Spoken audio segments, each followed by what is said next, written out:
to it? Yeah, it's called Looks Like Your Knee Looks Fine. I mean, By the way, the Grizzlies clearly better without John Morant. Yeah, it's already started. Trade John Morant. No. John Morant, friend of the show. He was a lot of fun when he came on with us during the draft. Welcome to The Jump. I am Rachel Nichols. I am joined by host of the Hoop Collective podcast, Brian Windhorst, our front office insider, Amin Elhassan. New York Times bestseller, I think, is a more prestigious title, right? Well, I've said that the last couple days. There has to be some variance, right? Synergy. Okay. Exactly. Come on. Coming up, we're going to talk about the Bucks. Should they be title favorites this season? Because Vegas has them third.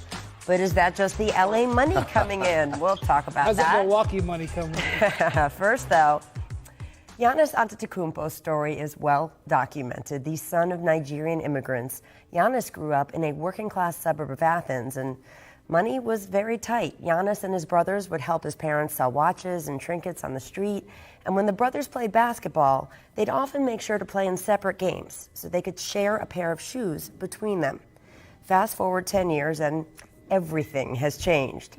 Fresh off winning the MVP, Giannis not only has all the shoes he wants, he's spending this week introducing his very own signature shoe.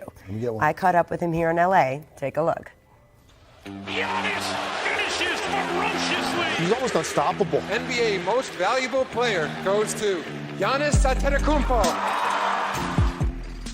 I saw you at the NBA Awards. You win MVP. You're the first international player to ever have a Nike signature shoe. There's also been all these stories about how Americans, according to census data, are naming their babies after you now. What does it feel like to have all this stuff happening at once? It's insane. It's insane. It's been an unbelievable year. I don't think I've taken time to realize what's been going on. Once I have a little bit of break, I'm going to sit down and digest everything that's been going on the couple of months that have passed. But again, it's amazing. Then here comes showtime. Antetokounmpo. Nike has wrapped you into their Sports Changes Everything campaign, which is an ad campaign, right? I mean, come up with by marketers, but it's actually your story. You and your older brother used to share shoes because shoes were expensive, and he would play in the early game and then give them to you, and you would play in the late game. How far have you come from that moment? Really, really far. Not just me and as a family. Sports changes everything. Right. Campaign, it's my life. At the end of the day, it's been an unbelievable journey.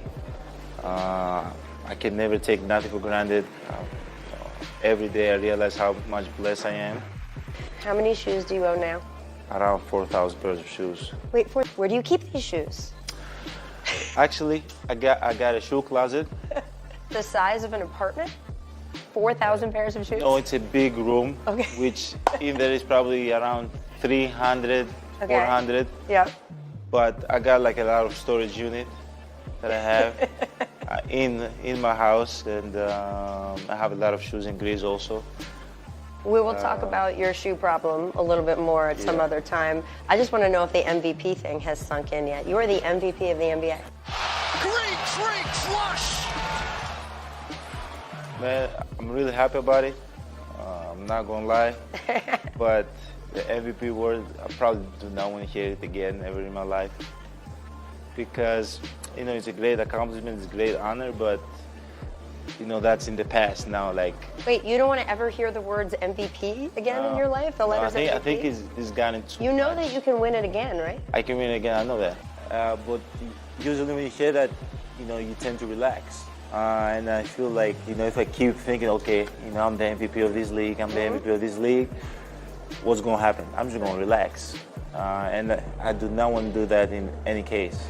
But I'm proud of it. But let's go for the next goal. So while all this stuff has been happening to you, swirling around you, the league has changed a lot. James to Davis, yes! What has it been like to pick up your phone and be like, oh, this superstar changed teams, this superstar changed teams? It's been insane. So many moves have happened. I think the league is more balanced now. A lot of teams are now more championship contenders now. Now, whoever have the best team, they have a good chance to win the championship. So that's nice. You guys on the Bucks made a little bit of changes, not as much as everybody else. You lost Malcolm Brogdon. You did gain a second Antetokounmpo brother. Your older brother is now going to be with the team. It's definitely going to be a fun year, and hopefully we can pick up where we left from, learn from our mistakes that we did in the last series, and get better as a team. And if we do that, we got a really, really good chance to go to the finals or even win the championship. I don't know if Wisconsin is ready for two Antetokounmpo brothers. Yeah, I don't know if they're ready, but it's going to definitely be fun. Amin brings a lot of energy, He's definitely going to be a fan favorite. Thank you so much to Giannis for the time. Now, according to Caesars Sportsbook, Giannis is the odds-on favorite to win MVP next season, 3-1. That puts him ahead of big names like Steph, Harden, LeBron, Kawhi. What do you think, Brian, are the chances that Giannis indeed runs it back as MVP? Well, it's hard to repeat, because you've set the bar very high and you have to overcome it. And the expectations for the Bucks this year are going to be really high, too. They're going to I think that they're a favorite in my mind to win the title. We'll talk about that in a minute. But I will say this, when it comes to the MVP, quite often we see a couple of things. One, the MVP race is framed in November and December, fair or not. Two, voters don't like to vote for the same person over, and which is why Steph Curry getting unanimous in the second year and Steve Nash winning it the second year was so impressive. So you have to change the story, and you have to even be better, which is why it's so difficult. And so I think he's definitely got a great chance, but it's going to take even a better season. Did you hear that? He tried to bait us into the Shaq-Steve Nash argument again. Yeah. We can have it. It's on YouTube. You should check it out. Me and Steven Jackson fighting about it. No, at first I said, for all the reasons that Brian just said, it's hard to repeat. So I said, probably not. But then I thought about the last few MVPs we've had. Harden, Westbrook, Curry twice, Durant. And what makes it hard is when you win MVP, you're already really, really good, right? So there's no obvious lane for improvement, right? When Curry won it the second year, when he won it the first time, I don't think any of us thought, oh, by the way, next year he's going to be so much better, which he was, but we just didn't see the obvious lane for improvement. This guy is different in the sense that out of, I don't know how many MVPs we've had in the last 20 years, he's the only one I can think of right now. It's like, oh, clearly he's got to get better at this. Maybe Shaq with free throws would be the other example of that. And so him shooting, if he comes back and shoots reasonably well from the perimeter, that makes people say, oh, my God, he was already amazing, and he got even more amazing, and they'll still win 60 games, we expect, and they'll be a title contender, we expect. All those things, I think, are going to factor in to the building of the story that Brian is saying. It's got to be a heck of a story for us to want to vote for a guy twice. How much do you guys think it comes into play that he's, I don't want to say he's on an island because obviously he has another all-star on his team, but he does not have that one of those elite top 10 other players on his team. Doesn't have to share. And so, doesn't have to share sort of as you're playing and the stats and all that. But there's also in the Warriors, obviously, we're the ultimate example of this, voters saying, you've got so many other people around you making it easy. It's not fair to compare you to these guys who are on their own.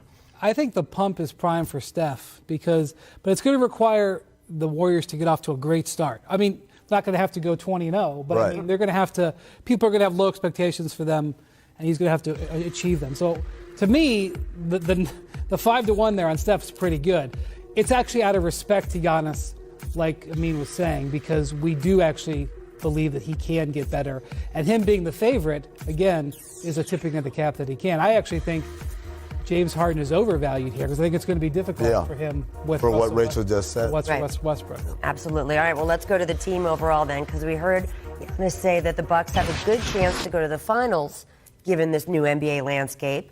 Should the Bucks actually be title favorites, Amin? Because Vegas had them third. Yeah, no, look, you watch this show a lot. You hear me talk about this word. Probably other than Denver, the best continuity in the league right now. They lost Brogdon, and that's going to hurt. But again, like we just talked about, Giannis is the main engine of all that. And as long as you can shoot the three and defend, you'll have a place on this team. They've got a lot of returning pieces, and the pieces they added, Wesley Matthews Jr. is a guy that fits that kind of dynamic.